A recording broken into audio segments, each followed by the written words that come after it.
चलिए, तो आज जिस टॉपिक पर हम यहाँ पर बात करने जा रहे हैं कल तक हमने कैपेसिटर के बेसिक्स पर बात की थी।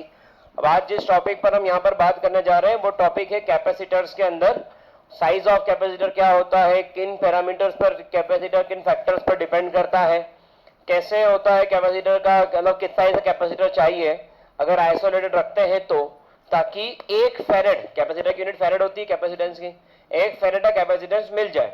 तो यहां पर अगर हम बात करें, कल तक के टॉपिक में बात करी थी कि कैपेसिटर के अंदर एक बेसिक सा फॉर्मूला था कि जैसे जैसे आप चार्ज बढ़ाओगे वैसे वैसे क्या बढ़ता जाएगा, पोटेंशियल। चार्ज बढ़ाया पोटेंशियल ऊपर, चार्ज बढ़ाया पोटेंशियल और बढ़ा, और चार्ज बढ़ा दो और पोटेंशियल बढ़ता जा रहा है, और चार्ज बढ़ा दो और। बात समझ में आ रही सभी को? अब यहां पर जैसे हम इसको कांस्टेंट ऑफ प्रोपोर्शनलिटी लेते हैं पिक्चर में, तो वो कांस्टेंट ऑफ प्रोपोर्शनलिटी किससे डिफाइन किया था हमने, और सी क्या था, कैपेसिटेंस ऑफ अ कंडक्टर। यहां तक की बात सभी को क्लियर थी। अब यहां पर मैं बात करना चाहता हूं कि C इक्वल टू फॉर्मूला क्या बना, तो C इज इनवर्सली प्रोपोर्शनल क्या हो गया, अगर क्या कांस्टेंट है, अगर चार्ज कांस्टेंट है तो C और V एक दूसरे से कैसा रिलेशनशिप जनरेट कर रहे हैं, इनवर्सली। क्या मेरी बात समझ में आ रही है? अब जैसे जैसे मैं किसी बॉडी का पोटेंशियल बढ़ाता जा रहा हूं वैसे वैसे उसका कैपेसिटेंस क्या होता जाएगा, कम होता जाएगा। जैसे जैसे हम पोटेंशियल कम करते जाऊंगा वैसे वैसे कैपेसिटेंस क्या होता जाएगा। तो यहाँ पर एक सीधी सी बात है कि पोटेंशियल और कैपेसिटेंस एक दूसरा कैसा चल रहा है, इनवर्स रिलेशन। अगर किसी बॉडी का पोटेंशियल बहुत ज्यादा है तो इसका मतलब ओवरऑल उसमें चार्ज बहुत ज्यादा है। तो कैपेसिटेंस क्या होता है, चार्ज होल्डिंग एबिलिटी। अगर मैं बात करूं कैपेसिटेंस ऑफ कंडक्टर तो ये क्या है, चार्ज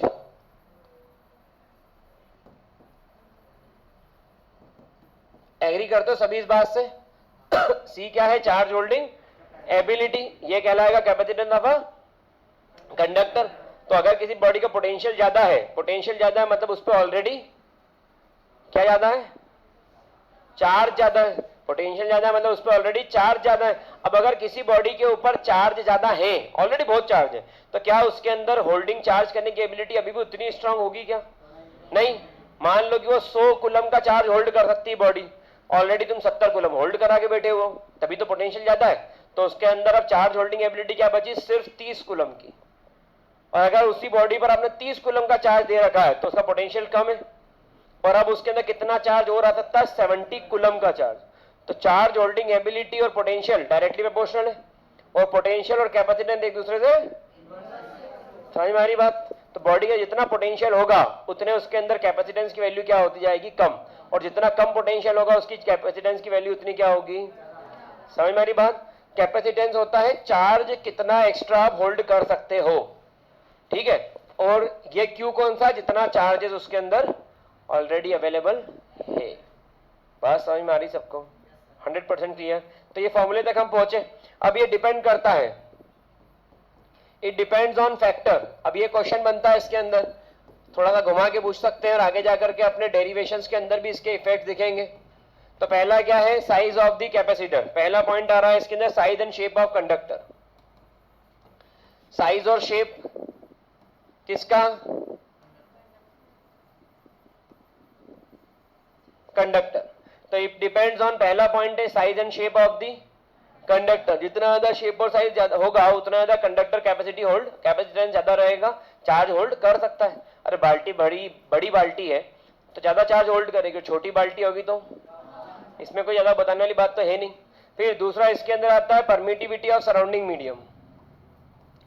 किससे बात कर रहे हो आप, नेचर, जिसको हम क्या बोलते हैं, permittivity epsilon of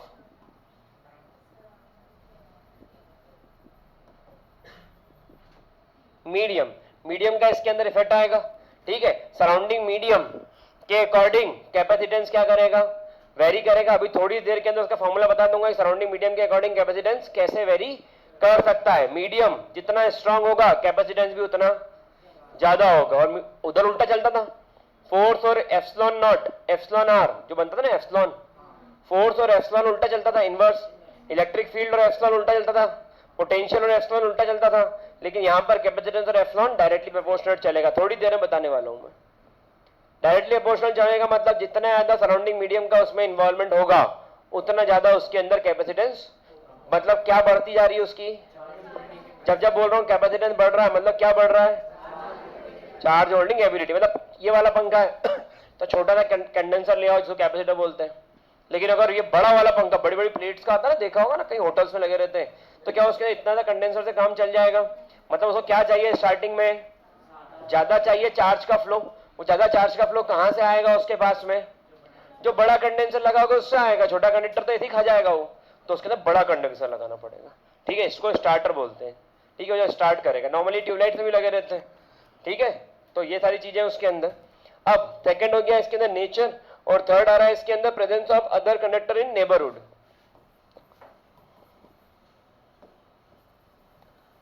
presence of other conductor. अब अदर कंडक्टर की बात करें तो क्या बात करना चाह रहे हैं उसके अंदर? इन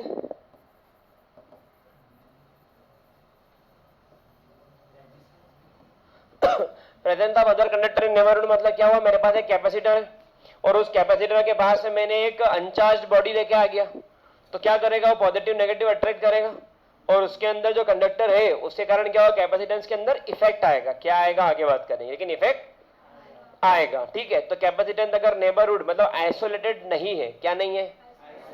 अगर सिस्टम आइसोलेटेड नहीं है तो उससे भी अफेक्ट करेगा कैपेसिटेंस के ऊपर। अगर सिस्टम आइसोलेटेड नहीं है तो।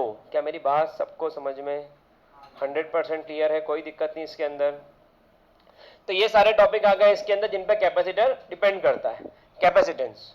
ठीक है, तो अगर मैं जब जब कैपेसिटेंस बोल रहा हूं तो आपको कौन सा वर्ड दिमाग में आना चाहिए? Charge holding ability. क्लियर है? नोट डाउन करिए इसको, फिर आगे करते हैं बात। ये डेफिनेशन आ गई। Capacitance of a conductor may be defined as charge required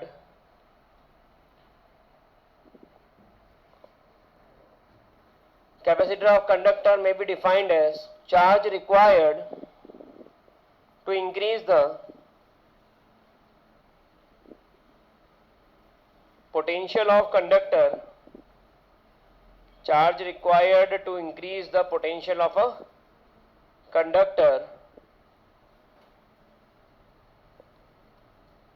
by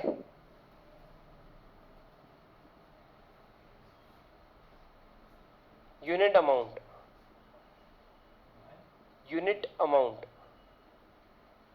charge required to increase the potential of a conductor by unit amount। Potential को 1 यूनिट से बढ़ाने के लिए जितना चार्ज लगेगा कंडक्टर के ऊपर वही कहलाएगा उसका capacitance. Q is equal to C into V. V की वैल्यू 1, तो Q इक्वल टू सी। जितना चार्ज उतना ही कैपेसिटेंस। जितना कम चार्ज लग रहा है उतना कैपेसिटेंस क्या है उसका? कम। तो कितना क्या करेगा वो चार्ज? कितना चार्ज देना है कि कैपेसिटेंस मतलब पोटेंशियल क्या हो जाए? 1 यूनिट, 1 वोल्ट। कितना चार्ज किसी कंडक्टर को दें कि उसका पोटेंशियल कितना हो जाए? वही कहलाएगा उसका कैपेसिटेंस, वही चार्ज कहलाएगा उसका। ठीक है, चार्ज की यूनिट कूलम और पोटेंशियल इन वोल्ट। तो यहां पर आ गया कूलम पर वोल्ट, और ये किसकी वैल्यू बन गई? सी की। लेकिन इसकी एक ऐसा यूनिट बनी, वो क्या थी? Farad, FARAD। क्लियर है? 100%।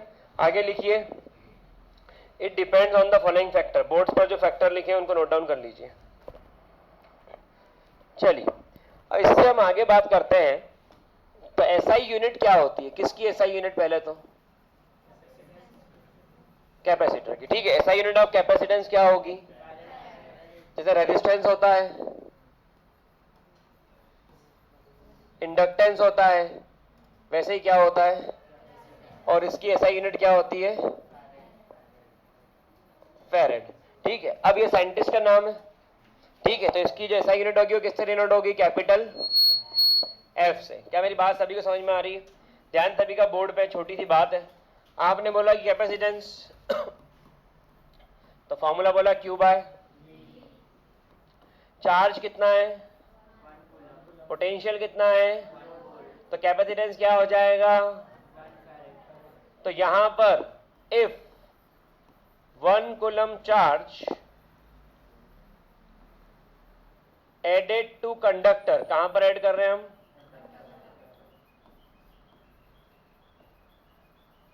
raise its potential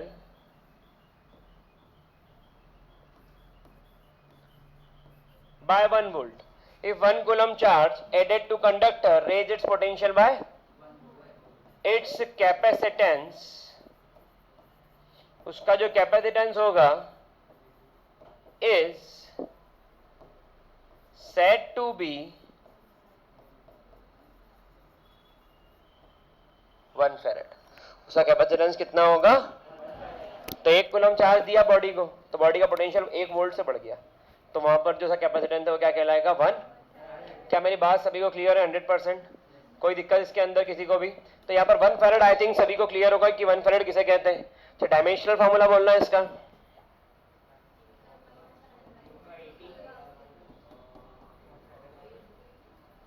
dimensional formula बनेगा m-1 l-2 t4 m-1 l-2 t4 a की पावर. ये डायमेंशनल फार्मूला है कैपेसिटेंस का, मैंने बोला था याद रख लेना, काम आ जाएगा. ठीक है, अच्छा फार्मूला है. SI R का है, SI V का है, SI E का है और B का है, फाई का है. ठीक है, ये खास स्टीफन बोल्ट्जमैन का बोला था सिग्मा. ठीक है, प्लैंक कांस्टेंट का बोला था H. सब काम के हैं, अब याद रखना नहीं रखना आपके ऊपर, लेकिन यहाँ तक का सब क्लियर है 100%? कोई दिक्कत इसके अंदर? चलिए आगे बढ़ते हैं. अब इसके बाद में जो टॉपिक आता है, SI यूनिट तो पता चल गई फैरेड होती है. टॉपिक है, हेडिंग इंपॉर्टेंट है, capacitance of isolated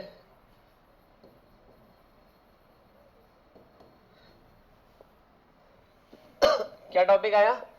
capacitance of isolated capacitor. ठीक है, आइसोलेटेड कैपेसिटर का मतलब क्या होता है? कि जो दुनियादारी से दूर है, आइसोलेटेड. जैसे रूम के अंदर आपको बंद कर दिया पढ़ने के लिए, बंद करा मतलब खुद ही बंद हुए हो पढ़ना चाहते हो तो यही करना पड़ेगा.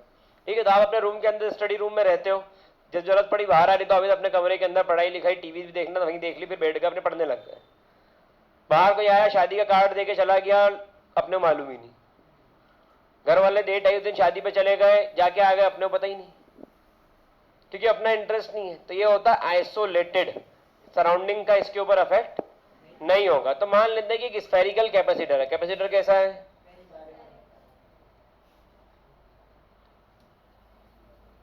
ठीक है, ये क्या है? स्फेरिकल कैपेसिटर है. इसका रेडियस कितना है? इसका रेडियस है r. ठीक है, isolated spherical conductor of radius r, the charge q is uniformly distributed entire surface, assumed to be concentrated surface, potential of surface. ठीक है, आगे की बात बाद में.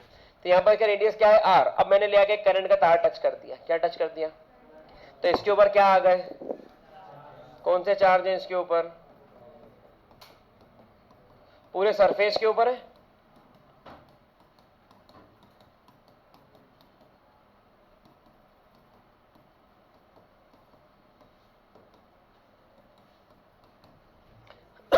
पूरे सरफेस के ऊपर चार्ज है.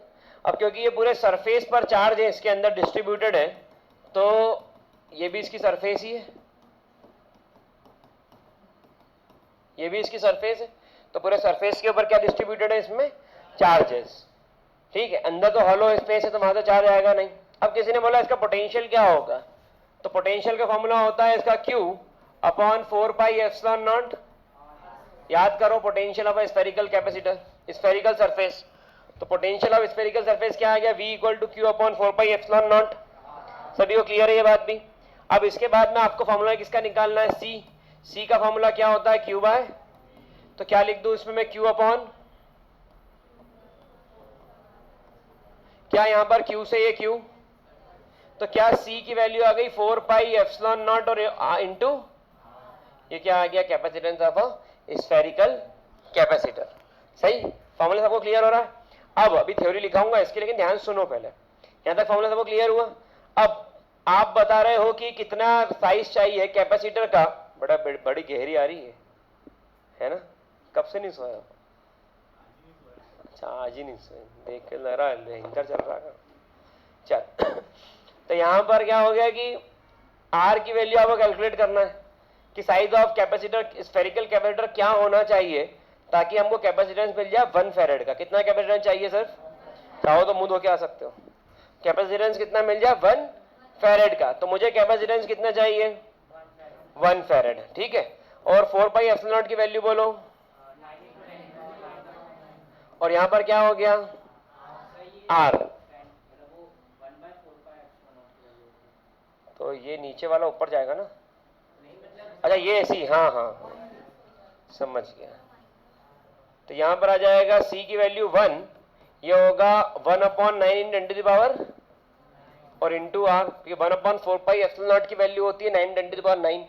अब मल्टीप्लाई कर दो, what is the value of R, ये किस में आ गया मीटर में। अब अगर मैं इसको किलोमीटर में कन्वर्ट करूं तो ये कितना हो जाएगा 9 × 10 टू द पावर 6, और यहां पर ठीक है ये हो गया किलोमीटर के अंदर 9 × 10 टू द पावर 6 किलोमीटर। अब ठीक है बात सबको समझ में आई। तो यहां पर अपन ने सॉल्व किया और अपन ने देखा कि किस साइज का रेडियस चाहिए हमको स्फीयर का, तो बोले रेडियस ऑफ स्फीयर चाहिए 9 × 10 टू द पावर 9 किलोमीटर्स। और रेडियस ऑफ अर्थ कितनी होती है 6.4 × 10 की पावर 3, 6400 किलोमीटर। इतनी छोटी सी रेडियस ऑफ अर्थ है, जरा सी तो है, हमको तो इतना चाहिए ना, अर्थ तो इतनी सी चाहिए 6.4 × 10⁻³ और ये 9 × 10⁻6, मतलब 9000 × 10⁻³ और ये 6.4 × 10⁻3। तो अर्थ से 15 टाइम्स बड़ा एक अपने को स्फेरिकल शेप कंडक्टर चाहिए, मतलब एक गोला, ठीक है। प्लेनेट बेटा दूसरे बहुत सारे डालना पड़ेंगे अपने अंदर, ठीक है। तो अर्थ से 15 गुना बड़ा, मतलब मून भी ले लो, अर्थ ले लो, और एक आधी और बड़े वाले भी ला लो। तो चार पांच मिला जरा अपन तैयार करे ऐसा आटप करते ना था, बोलो तारा रारा एकदम, तो फिर जो तैयार होगा ये आपका कंडक्टर होगा। तो छुट्टियां भी चल रही है, फ्री भी हो, चार पांच लोग मिलके बना लो, ठीक है। अर्थ से कितना बड़ा चाहिए, सिर्फ 15 टाइम्स बड़ा, मतलब अर्थ का जो भी साइज है उसके अंदर 15 का मल्टीप्लाई कर लो। अब अर्थ तो बहुत ही बड़ी है तो इसमें 15 का, ठीक है। बात समझ में आ रही तुमको। देखो वो दो लोग तो तैयार हो गए बनाने के लिए, एक ये जो थोड़ा आधी नींद में था ये बना देगा, 3 लोग तो ये हो गए, और देख लो 2 एक कोई और हो जाए, 4 इनका काम ही टोपी पहनाने का, जब से ऐसे पहने, चलो 4 ये हो गए, एक आधी कोई नारी शक्ति आ जाओ, 5 लोग मिलके बना दो, ठीक है। तो ये 5-6 लोग मिलके एक बना दीजिए बड़ा सा ग्लोब, जिसका रेडियस क्या होगा, तो ये पॉसिबल है क्या, पॉसिबल नहीं है। Radius of the conductor is 15 times that of radius of earth which is not possible. तो 1 फेरेड आइसोलेटेड सिस्टम के अंदर 1 फेरेड का कैपेसिटर बनाना पॉसिबल नहीं है। तो हम क्या करेंगे, दूसरे कंडक्टिंग बॉडी को उसके पास लाएंगे, दूसरी कंडक्टिंग बॉडी को उसके पास लाएंगे तो पोटेंशियल क्या होगा, उसके अंदर ड्रॉप हो जाएगा, क्योंकि चार्ज ट्रांसफर हो जाएंगे ना, तो पोटेंशियल ड्रॉप हो जाएगा तो कैपेसिटेंस क्या हो जाएगा, बढ़ जाएगा। तो ऐसे करके हम दूसरी कंडक्टिंग बॉडीज को पास लाके, और कोई तरीके हो तो उससे 1 फेरेड का पोटेंशियल कैपेसिटेंस अचीव कर सकते हैं। वो बड़ी मुश्किल वाली बात है फिर भी, ठीक है। तो इसलिए अब काम की बात, इसलिए जो यहां पर मैंने बताया था ना कि एसआई यूनिट ऑफ ये फेरेड आएगी, लेकिन जो यूज करते हैं वो है माइक्रो फेरेड। चलन में जिसको बोलते हैं ना, चलन में, वो चलन में क्या है, माइक्रो फेरेड 10⁻⁻6, ये अचीव हो सकती है। बात समझ में आ रही है, सभी को क्लियर है। तो स्फेरिकल कैपेसिटर यहां तक समझ में आ गया। तो radius 15 times radius of earth, यहां पर radius of conductor is equals to 15 times radius of earth, और यहां पर आ गया अप्रॉक्स, क्या आ गया यहाँ पे, अप्रॉक्स, ठीक है। तो रेडियस ऑफ कंडक्टर, हाँ 15 टाइम्स रेडियस ऑफ अर्थ। तो 1 farad is very large unit of capacitance, it's not possible to have single isolated conductor of very large capacitance. तो ये पॉसिबल नहीं है कि एक सिंगल आइसोलेटेड कंडक्टर बनाए जिसका इतना ज्यादा कैपेसिटेंस मिलती है। ये सब कहानी मैंने सुना दी हिंदी में, ठीक है, याद रखने वाली बात है। तो क्या यहां तक ध्यान रह जाएगा, लिखना शुरू करें। कैपेसिटेंस ऑफ आइसोलेटेड कैपेसिटर, वो भी अपन लिख लेंगे, तो 4 लाइन छोड़ दो उसके लिए, ठीक है। कैपेसिटेंस ऑफ आइसोलेटेड कैपेसिटर लिखिए। Consider an isolated spherical conductor, consider an isolated spherical conductor,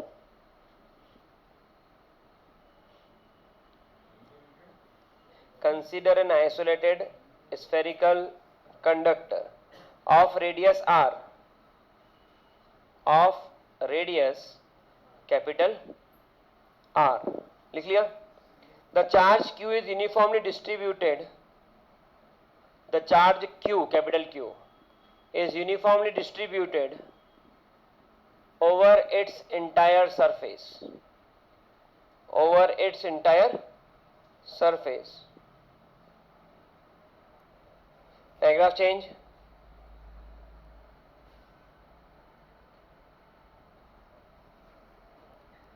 It's assumed to be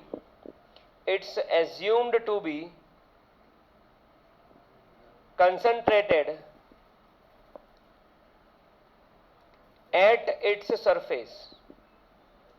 It's assumed to be concentrated at its surface. Potential of surface will be. Potential of surface, it's assumed to be concentrated at its surface. Potential of surface will be. अब पूरा board note down कर लीजिए. चलिए, जिस topic पर अब हम बात करने जा रहे हैं वो टॉपिक है प्रिंसिपल ऑफ, थोड़ा ध्यान सुनना मेरी बात को. जब आप बात करते हो प्रिंसिपल ऑफ कंडक्टर, तो यहां पर अपन देखते हैं कि एक पॉजिटिव प्लेट है और एक दो प्लेट्स लगी हुई है. यहां पर कितनी प्लेट्स है? दो प्लेट्स है. पहली वाली प्लेट का नाम दे दिया ए और दूसरी वाली प्लेट का नाम दे दिया बी. ये प्रिंसिपल ऑफ कैपेसिटर होना चाहिए था.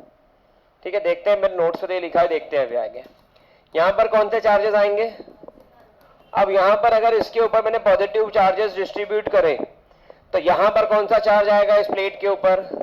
क्योंकि ये पॉजिटिव नेगेटिव को अपनी तरफ अट्रैक्ट करेगा. अब अगर इसे नेगेटिव को अपनी तरफ अट्रैक्ट करा तो किसको रिपल करेगा? ये तो ये पॉजिटिव चार्ज जो क्या करेगा? रिपल.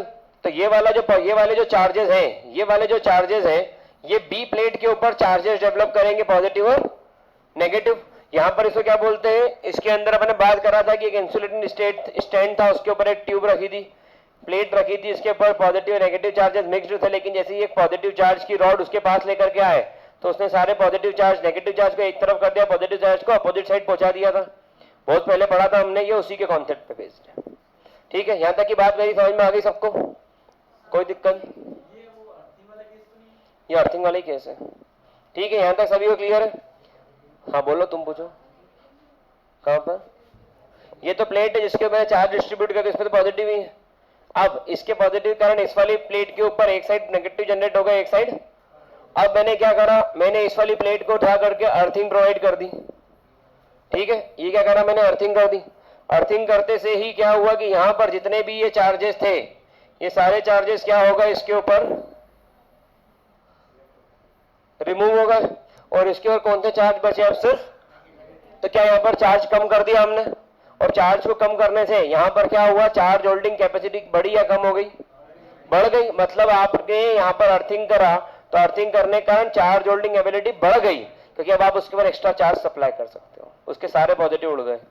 समझ में आ रही बात? तो ये जो प्रोसेस है इसके अंदर लार्ज अमाउंट में चार्ज होल्डिंग एबिलिटी बढ़ती है अर्थिंग करने के बाद. और इस प्रोसेस को क्या बोला? इसके क्या बोलेंगे? इसके क्या बढ़ रहा है?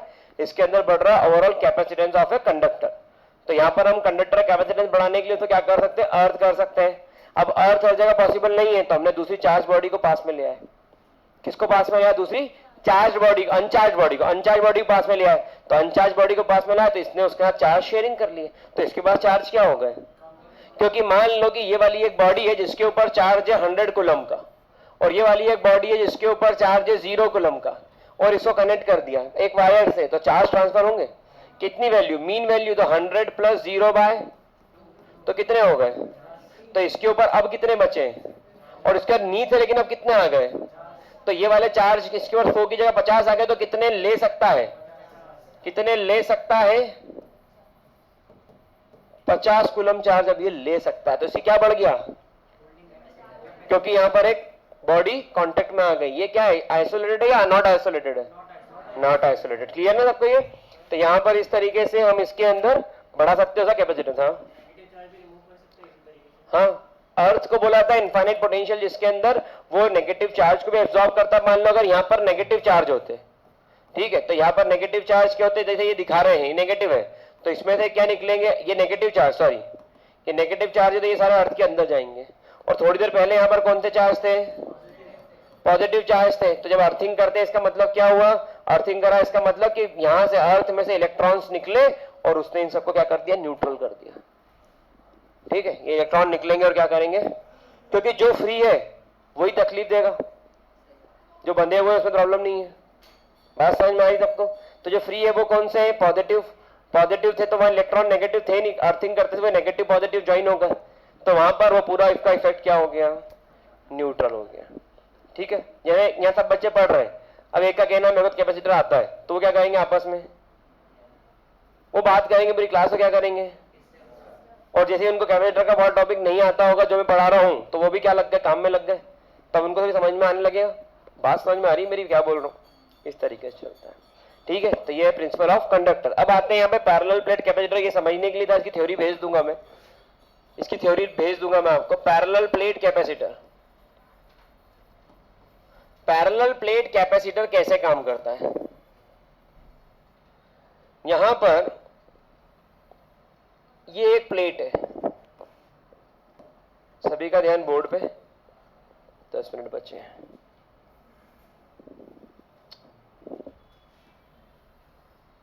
ये एक प्लेट है,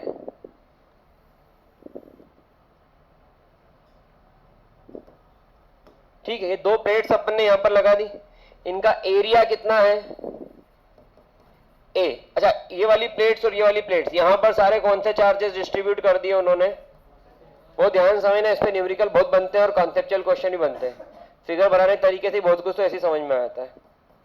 ये हो गया। इलेक्ट्रिक फील्ड लाइंस यहां पर होंगी क्या, और यहां पर बताओ। इसके लिए आपने गॉस थ्योरम का डेरिवेशन करा था, two parallel plates are placed, तो उसके इस साइड पर अगर सेम चार्ज, अपोजिट चार्ज रख रहे हैं, इस प्लेट पे पॉजिटिव चार्ज, इस प्लेट पे नेगेटिव चार्ज, तो क्या यहां पर इलेक्ट्रिक फील्ड होगी, क्या यहां पर इलेक्ट्रिक फील्ड होगी, सिर्फ बीच में इलेक्ट्रिक फील्ड होगी, उसके अलावा कहीं नहीं होगी। और मैंने बोला था वो केस भी इंपॉर्टेंट है। देखो मैं सब पढ़ाऊंगा, और मैं क्या, दुनिया भर के सारे टीचर सब पढ़ा रहे हैं और दुनिया भर के सारे बच्चे सब पढ़ रहे हैं क्लासरूम में, लेकिन फिर भी अपने अपने दिमाग की क्षमता, कैपेसिटेंस पे डिपेंड करता है कि कौन कितना ज्यादा कैपेसिटेंस होल्ड कर सकता है, चार्ज होल्ड करेगा, और कितना कम चार्ज होल्ड करेगा। जितना ज्यादा चार्ज होल्ड करेगा उतना ज्यादा महंगा बिकेगा, सस्ता कैपेसिटर छोटा। ठीक है, तो आपके ऊपर है कि आप किस पोजीशन पर उठते रहे। इसको बाहर निकलने देना, लास्ट बेंच पे बैठ, फटाफट बैग वैग छोड़ दो, कोई नहीं ले जाएगा कहीं पे, बस लास्ट बेंच पे बैठ जाओ। बेंचेस आगे शिफ्ट करना, आगे शिफ्ट करो बेंच, लास्ट बेंच, लास्ट। चलो बैठ गया, थोड़ी थोड़ी खसका लो आगे। ठीक है, शुरू करूं। तो यहां पर इलेक्ट्रिक फील्ड क्या होगी, यहां पर इलेक्ट्रिक फील्ड क्या होगी। अब मेरी बात को समझना, इलेक्ट्रिक फील्ड की डायरेक्शन कहां से किस डायरेक्शन में हो सकती है, तो ये पॉजिटिव से, पॉजिटिव से, पॉजिटिव से, सबको समझ में आ रही बात। इलेक्ट्रिक फील्ड की डायरेक्शन क्या होगी, पॉजिटिव से, पक्का। अब यहां पर जो पहले वाली जो शीट है उस पर चार्ज कितना होगा, प्लस, और इसके ऊपर चार्ज कितना है, माइनस चार्ज है, और चार्ज सरफेस चार्ज डेंसिटी को सिग्मा डिनोट करते हैं। तो एक तरफ हो गया माइनस सिग्मा और एक तरफ हो गया, एक तरफ हो गया माइनस सिग्मा और एक तरफ। अब इसके अंदर अगर अपन बोले इलेक्ट्रिक फील्ड, तो what is the formula of electric field of a single plate capacitor, single plate electric field अगर सिंगल प्लेट है तो फॉर्मूला क्या बनेगा, E is equal to sigma upon बाहर की तरफ, सिग्मा अपॉन 2 एप्सिलॉन नॉट, और माइनस सिग्मा अपॉन, ये वैल्यू कितनी आ गई, ठीक है, ये वैल्यू कितनी आ गई इलेक्ट्रिक फील्ड की, entire region net electric field is 0, outer region. हाँ मैडम, हाँ क्या हाल है बताओ। अभी ऑनलाइन चल रही क्लास, ओके बाद में मिलते हैं, बाय।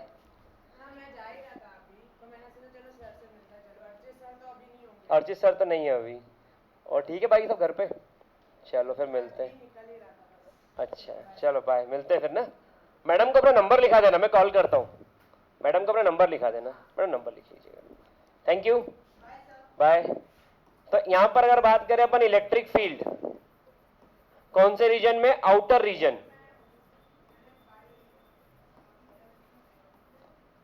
तो इलेक्ट्रिक फील्ड बाहर के रीजन में, आउटर रीजन में इलेक्ट्रिक फील्ड की वैल्यू क्या होगी? 0। आउटर रीजन में इलेक्ट्रिक फील्ड की वैल्यू क्या होगी? बात समझ में आ रही है? अब अगर अपन इसके बीच में इलेक्ट्रिक फील्ड देखें यहां पर, तो यह आ जाएगा sigma upon 2 epsilon not minus sigma upon 2 epsilon not. तो ये क्या आ गया? सिग्मा अपॉन, ठीक है। तो यहां पर आ गया in inner region between two capacitor plate the electric field due to two charge plate add of the net field. तो ये कौन से रीजन में है? Electric field inner region. बात को मेरी ध्यान सुनना, और ये कौन सी है? Outer region. मेरी बात को फिर ध्यान सुनना। गॉस थ्योरम के अंदर एक केस था जिसमें 2 प्लेट्स लगी हुई थी और इन दोनों प्लेट्स पर अपोजिट चार्ज थे। तो अपन ने बोला इस साइड इलेक्ट्रिक फील्ड क्या होगी? तो 0 आया था। अपोजिट चार्ज, एक पे पॉजिटिव एक पे, इस साइड इलेक्ट्रिक फील्ड क्या है? 0 आया था। और बीच में इलेक्ट्रिक फील्ड क्या है? तो सिग्मा अपॉन 2 एप्सिलॉन नॉट। एक प्लेट के कारण प्रोड्यूस होने वाली इलेक्ट्रिक फील्ड है। कितने प्लेट के कारण? अगर 2 प्लेट होकर सिग्मा अपॉन एप्सिलॉन सिग्मा, ये 2 प्लेट्स है तो ये क्या आ गया? Sigma upon 2 epsilon not. ये एक प्लेट के कारण है। 2 प्लेट्स लगी हैं तो उन दोनों के इफेक्ट को कंबाइन करके देखो, तो 2 प्लेट्स के कारण इनर रीजन में इलेक्ट्रिक फील्ड कितनी हो जाएगी? यहां पर इलेक्ट्रिक फील्ड होगी सिग्मा अपॉन एप्सिलॉन। क्या मेरी बात सबको समझ में आ रही है? यहां पर रीजन में इलेक्ट्रिक फील्ड, इस रीजन में इलेक्ट्रिक फील्ड कितनी होगी? Sigma upon epsilon. क्या सबको मेरी बात क्लियर है? ये कैपेसिटर का सबसे इंपॉर्टेंट डेरिवेशन है जिसके अंदर आपको electric field between the plates of a capacitor, electric field between the plates of a capacitor देखने को मिल जाता है। सबसे इंपॉर्टेंट डेरिवेशन है इस टॉपिक का, कैपेसिटर का। सबको क्लियर है यहां तक? ये फॉर्मूला आपने डिराइव किया। अब पोटेंशियल डिफरेंस बिटवीन प्लेट्स, क्या टॉपिक पढ़ रहे हैं हम? क्या देख रहे हैं? Potential difference between plates. तो पोटेंशियल डिफरेंस क्या होगा? V, और V is equals to E into D. D क्या है? Distance between plates. इसको किससे डिफाइन किया? D से। तो यहां पर आ गया potential difference between plates V equal to E into D. E क्या है? सिग्मा अपॉन इंटू, तो V is equal to sigma upon epsilon naught into D. अब मैंने आपको बताया था कल के लेक्चर में कि जब जब C निकालना होगा डेरिवेशन में, सिर्फ डेरिवेशन की बात कर रहा तब तब क्या निकालना पड़ेगा? और यहां पर आपको देखने को मिल रहा है जब जब आप C निकाल रहे हो तब क्या क्या, जब जब क्या निकाल रहे हो आप इसके अंदर, तो जब जब आपको C निकालना है तब आपको V कैलकुलेट करना पड़ेगा। V का फॉर्मूला E इंटू डी। तो आपको क्या कैलकुलेट करना पड़ा इसके अंदर? Electric field. और इलेक्ट्रिक फील्ड कहां से निकली? जो गॉस थ्योरम के केस थे उसके अंदर, between the parallel plate capacitor. और अगर सिमिलर चार्ज होते तो बात बढ़ जाती, लेकिन कैपेसिटर में अपोजिट चार्जेस ही होते हैं, एक तरफ पॉजिटिव एक तरफ, ये देखो इसके अंदर एक तरफ कैपेसिटर की प्लेट ये है तो इस साइड में आपने कौन सा चार्ज देखने को मिल गया आपको? तो इस साइड में कौन सा चार्ज आपको देखने को मिल जाएगा? और इसको किससे कनेक्ट कर दिया आपने? उठा करके, सुनना मेरी बात को ध्यान से कि ये क्यों ऐसा होता है।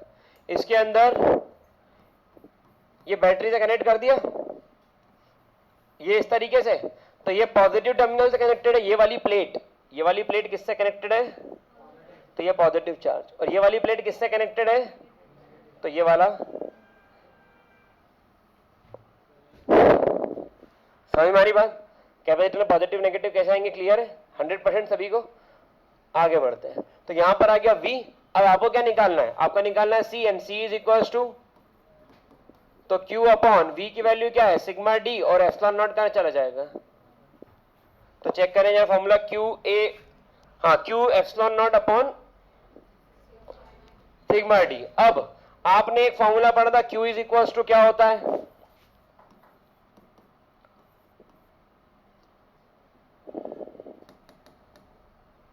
Sigma is equal to Q by A, surface charge density.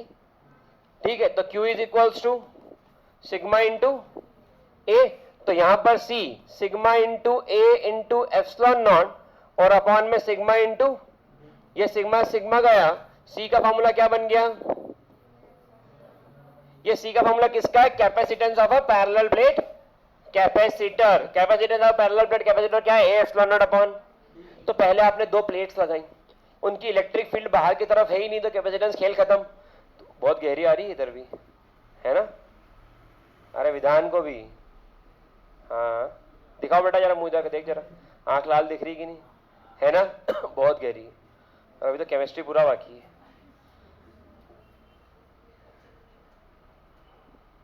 आज तो मजा आ जाएगा बेटा।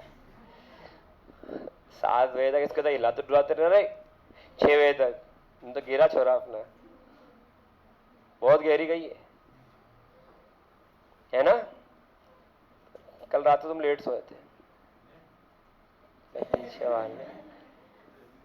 क्या बात कर, और कब? हाँ जल्दी उठ गया। हाँ तो काफी जल्दी उठ गया। हाँ 10:30 बजे उठ गया तो सुबह, और क्या इससे आज क्या रोज तो 2-1 बज जाती होगी कब। हाँ तो काफी जल्दी 10:30 मतलब आधा घंटा, ये 5-5 मिनट का अलार्म स्नूज होता है तो 2-3 घंटे, फिर आखिर में मोबाइल डिस्चार्ज हो जाता है। ये नहीं हारते, ये नहीं हारते कि ये बंद कर दें उठ जाए, ये तो स्नूज करते रहते हैं। वो खुद ही बंद होता है डिस्चार्ज होकर, हटाओ बोले मैं नहीं उठा रहा। अब जो इनकी जो मम्मी है वो देख ले इनको, वाह बेटा वाह। कुछ लोग हैं आँख खुली खुली रह गई जब सुना उनने कि इतनी जल्दी 10:30 बजे, और जल्दी सो गया था कल तो मेरे साथ 2 ही बजे, है ना 12:30, काफी जल्दी सोए कल तो। चलो शुरू करें। तो यहां पर आपने इलेक्ट्रिक फील्ड कैलकुलेट करी, इसकी value sigma upon electric field. सबसे पहली पिक्चर में कहा बना इलेक्ट्रिक फील्ड, क्या आ गया sigma upon V equal to E into D, का formula sigma upon into D. फिर उसके बाद में C equal to Q by V, इसकी वैल्यू पुट कर दी, क्यू के फॉर्म में आ गया। अब यहां से formula Q is equals to sigma into A, Q is equal to sigma into A, Q की वैल्यू पुट करा सिग्मा इंटू ए, कट करा, आंसर आ गया A epsilon not upon D. This is the capacitance of a parallel plate. अब आप देखो epsilon not, आप क्या देख रहे हो इसके एप्सिलॉन नॉट, यहां पर एक और क्या आ सकता है एप्सिलॉन आर, मतलब कि मीडियम जैसे जैसे बदलेगा, ठीक है, मतलब एप्सिलॉन आर की वैल्यू जैसे बढ़ती जाएगी, एप्सिलॉन नॉट तो फिक्स है, एप्सिलॉन आर की वैल्यू जैसे बढ़ती जाएगी, कि आपने मीडियम के अंदर कोई और सब्सटेंस डाल दिया, कोई और कुछ और, तो कैपेसिटेंस क्या होता जाएगा। ठीक है, अभी मैं इस टॉपिक को यही खत्म करूंगा, लेकिन एक वर्ड क्या छोड़ रहा हूं कि डाइलेक्ट्रिक मीडियम आ गया, ये क्या होता है कल बताऊंगा, लेकिन अगर डाइलेक्ट्रिक मीडियम आ गया तो मीडियम तो बढ़ रहा है ना, इफेक्ट तो बढ़ रहा है मीडियम का, तो कैपेसिटेंस क्या होगा और ज्यादा बढ़ता जाएगा। अगर डाइलेक्ट्रिक मीडियम है तो कैपेसिटेंस और बढ़ेगा। अब बढ़ेगा या कम होगा, इसके ऊपर जो नेक्स्ट लेक्चर रहेगा उसमें बात करेंगे। और डाइलेक्ट्रिक सब्सटेंस क्या होता है, ठीक है, उसके ऊपर नेक्स्ट लेक्चर में बात करेंगे। कैपेसिटर का कैपेसिटेंस डाइलेक्ट्रिक सब्सटेंस कैसे इफेक्ट होगा, and it is one of the most important question of MP board, ठीक है, और स्टेट बोर्ड्स के अंदर काफी पूछा जाता है, स्कोर सेंट्रल बोर्ड में इस पर क्वेश्चन बनते हैं, ठीक है। तो थोड़ा सा अच्छे से कर लें। All the best for your examination. और ये पूरा कंटेंट नोट डाउन कर लिया होगा, आई थिंक लिख लिया पूरा, ये नोट डाउन कर लीजिए, it will be helpful for everyone. Thank you so much.